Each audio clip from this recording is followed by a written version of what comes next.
Mandrainy andraiky ny mofo ny Bngrc na ny bureau national mitana ny lozavozana azy manoloana an'izay fisiny andro ratsy izay na ny ridoza ihany koa vokatry izay andro ratsy izay nisy tato ato izay tokoa dia manodidina ny ronjato ireo olona ao Morondava monina amin'ny toerana iva no nafindra toerana raha ny fantatry ary anisany voakasika mafy tamin'izany andro ratsy izany moa iny faritry mena be iny.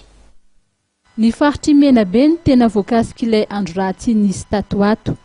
Tany Morondava de olona ronjato mipetraka amina toerana iva no nafindra toerana raha ny fanamariana izay noetiny général de brigade Rambolarson Charles tompona andraikitra iray avy eo anivon'ny bureau national mitantana ny lozavozanahary na ny Bngrc. Ny zavatra fantatra zany amin'izao zany dia iny faritry mena be iny sy ny tapany faritry ny tuliary iny zany fantatra fa voakasika zay mety ho fiakaran'ny rano zay. Dia ny zavatra fipetra faraisina moa rehefa ohatran'ireny zany satria izay zany mataontsika any anatin'ireny drafitra izay napetraka any amin'ny faritra reny dia esorina ilay olona amin'ny faritra iva, zany hoe afindra toerana ilay olona amin'ny faritra iva.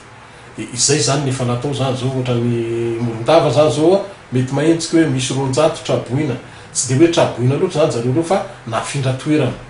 Nafindra toerana zany ialana amin'ilay hoe sao dia sanatria ho azy zavatra zareo mipetraka any amoron'ilay rano.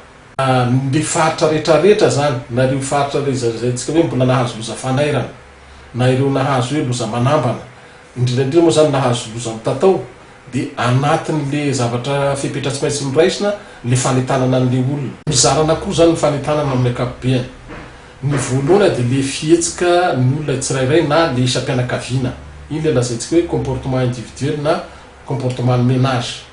Misy zany ny hafatra zany ho atao ho an'ny ménage na ho an'ny famille. Iny le mahazatra antsika hoe tapahao ny azo eo mety animbany trano, amafiso ny trano, diovina manodidina, arahana maso ny fiakaran'ny rano. Iny zany le ataontsika hoe comportement individuel na comportement ny ménage. Dia ny hafatra anankiray faharoa koa zany na message faharoa dia le hoe inona zany tokony le fizarana asa. Satria mizara isam-bomera renyle comité reny any amin'ny faritra na any amin'ny district na any amin'ny commune. Dia izay asan'ny vomera tsirairay izay koa zany no etsehina koa zany amin'izao koa zany.